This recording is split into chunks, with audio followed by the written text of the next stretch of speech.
ఓం శ్రీ పరమాత్మనే నమః. శ్రీ భగవత్యై నమః. శ్రీమద్దేవి భాగవతము మొదటి స్కందము 16-17 అధ్యాయాలు.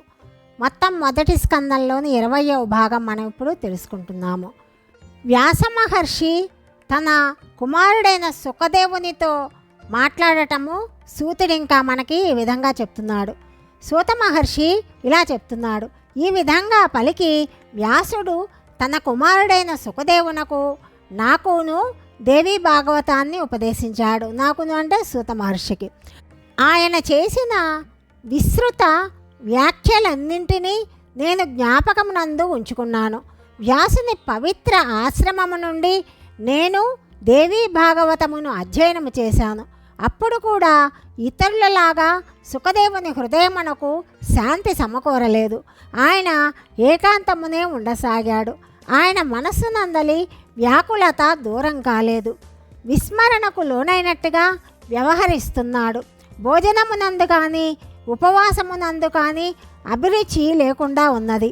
ఇట్లా సుఖదేవుడు అలజడికి లోనై ఉండటము చూసి వ్యాసుడు అతనిని ఇలా అడిగాడు. నాయనా, నీవు నిరంతరము ఎందుకు ఇంత చింతిస్తున్నావు? మానధనుడా, నీ మనస్సులో ఎందుకు ఇంత వ్యాకులత ఉన్నది? నిరుపేద రుణభారంతో కుంగిపోయి దానినే చింతిస్తూ ఉన్నట్లుగా నీ స్థితి ఉన్నది. నేను నీ తండ్రిని ఇక్కడున్నాను. ఏ చింత నిన్ను పీడిస్తున్నది? పుత్ర, నేను చెప్పటం వలన నీ మనస్సుకు శాంతి లభించకపోతే మిథిలా నగరమునకు మహారాజైన జనకుని దగ్గరకు వెళ్ళు. జనకుడు ధర్మాత్ముడని ప్రసిద్ధి, జీవన్ముక్తుడు, సత్యవాది, భాగ్యశాలి.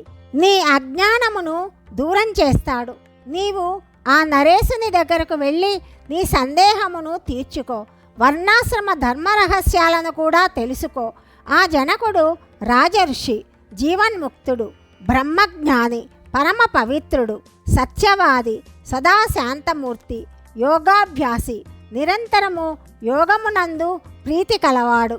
ఇంకా సూత మహర్షి ఇలా చెప్తున్నాడు. వ్యాసుడు అనుపమ తేజస్శాలి. ఆయన మాటలను విని పరమ తేజస్సంపన్నుడైన సుఖదేవుడు ఇట్లా చెప్తున్నాడు.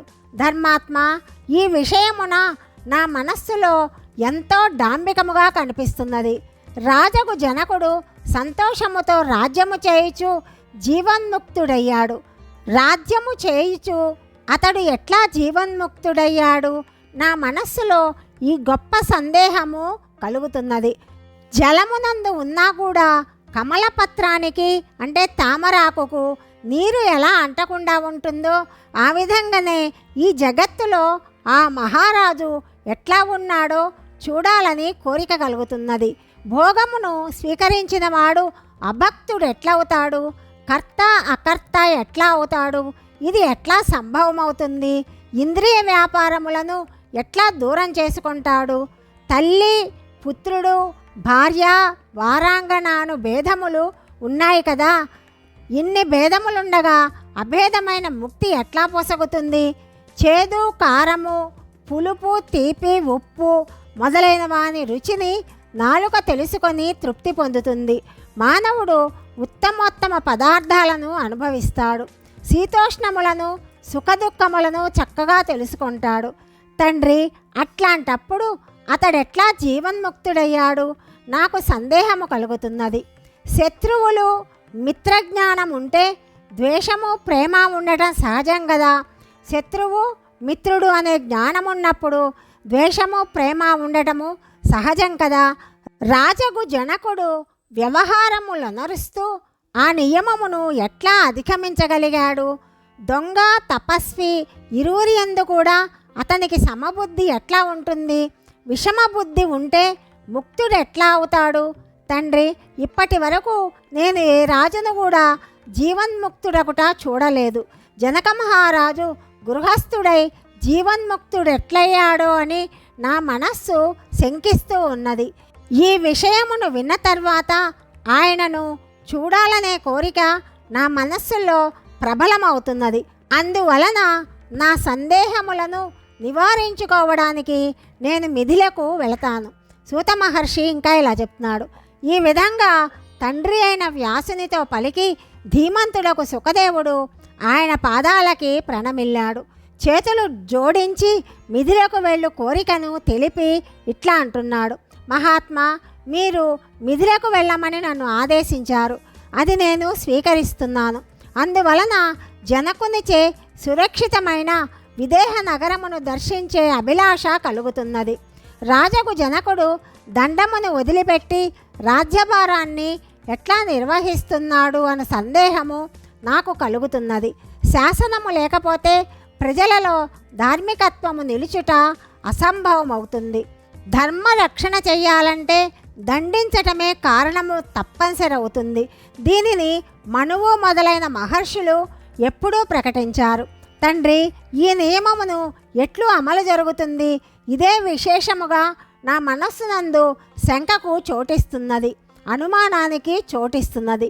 నా తల్లి గొడ్రాలు అని ఎవరో అన్నట్లుగా నాకు ఈ ప్రసంగము అనిపిస్తున్నది. తల్లి కొడుకే తన తల్లిని నా తల్లి గొడ్రాలు అని అంటే ఎంత అసహజంగా ఉంటుందో ఈ ప్రసంగం కూడా నాకు అలాగే అనిపిస్తున్నది. మహానుభావ, మీరు గొప్ప తపస్సంపన్నులు. మిథిలకు వెళ్ళే సమయమున నేను నా హృదయమునందు గల సందేహమును వెలిబుచ్చాను. సూత మహర్షి ఇంకా ఇలా చెప్తున్నాడు: సుఖదేవుని మనస్సులో మిథిలకు వెళ్ళే కోరిక కలిగింది. పరమ జ్ఞాని, దృఢమైన వైరాగి అయిన తన కుమారుని వ్యాసుడు కౌగలించుకొని ఇట్లా చెప్తున్నాడు: నాయన సుఖదేవ, నీకు శుభమగుగాక. దీర్ఘకాలము వరకు జీవించి ఉండుము. కుమారా, నీవు ఎంతో బుద్ధివంతుడవు. నా ఎదుట సత్యమగు ప్రతిజ్ఞ చేసి ఆనందముగా వెళ్ళు.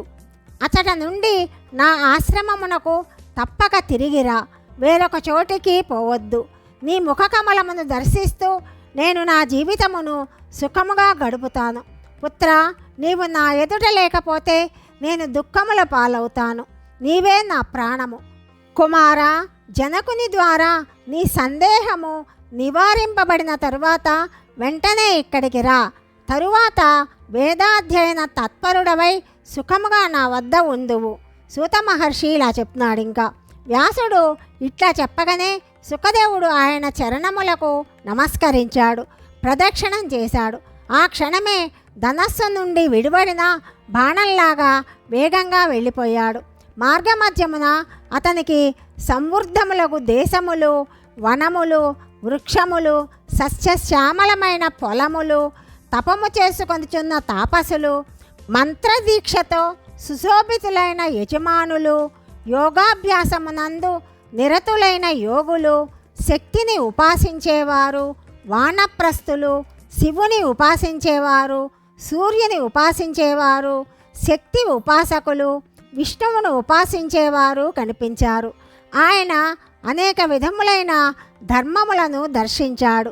వాటన్నింటినీ దర్శిస్తూ మహానుభావుడైన సుఖదేవుడు క్రమముగా సుమేరు పర్వతమును, హిమాలయములను దాటి మిథిలకు చేరుకొన్నాడు. ధనధాన్యములతో పరిపూర్ణమైన ఆ ఉత్తమ నగరమందు ప్రజలు సుఖముగా జీవిస్తున్నారని, సర్వదా సదాచారములు పాటించబడుతున్నాయని ఆయన తెలుసుకొన్నాడు. ప్రధాన ద్వారము దగ్గర ద్వారపాలకులు ఉన్నారు. అతడు సుఖదేవుని అడ్డగించి, మీరెవ్వరూ ఇక్కడికి ఎందుకు వచ్చారు చెప్పండి, ఏ కార్యమును సఫలం చేసుకోవడానికి రావాల్సి వచ్చింది అని అడిగాడు. ద్వారపాలకుడు అడగగా సుఖదేవుడు ఏమీ సమాధానం చెప్పలేదు. ఆ మునీంద్రుడు వచ్చేపోయి వారి మార్గము వదిలిపెట్టి ఒక పక్క ఎండిపోయిన వృక్షంలాగా చెలించకుండా నిలుచున్నాడు. అతని మనస్సు ఆశ్చర్యంతో ముగ్ధతను చెందుతున్నది. అప్పుడప్పుడు నవ్వుతున్నాడు. పర్వతములాగా నిలుచుండి ఒక్క మాట కూడా మాట్లాడకుండా మౌనం వహించి ఉన్నాడు. ద్వారపాలకుడు ఇలా పలుకుతున్నాడు: బ్రాహ్మణోత్తమ, మీరు మూగవారు కారు కదా, మీరిచ్చటకు ఏ ప్రయోజనమును ఆశించి వచ్చారు? నాకు తెలిసినంతవరకు పని లేకుండా ఎవ్వరు కూడా ఇక్కడికి రారు. బ్రాహ్మణదేవ, మహారాజు గారి అనుమతి వచ్చిన తోడనే మీరు ఈ నగరంలోకి ప్రవేశించవచ్చు. కులశీలములు తెలియకుండా ఏ మానవుడైనను ఈ నగరములో ప్రవేశించుటకు అర్హుడు కాదు. అయ్యా, మీరు నిశ్చితముగా మహా తేజస్సంపన్నులు, వేద పండితులు అని తెలుస్తున్నది. మీ వంశమును, మీరు వచ్చిన ప్రయోజనమును తెలిపి తరువాత స్వేచ్ఛగా దయచేసి నగరమందు ప్రవేశించండి. ద్వారపాలకునితో సుఖదేవుడు సమాధానం చెప్పటము తదుపరి భాగంలో తెలుసుకుందాం. సర్వం శ్రీకృష్ణార్పణమస్తు.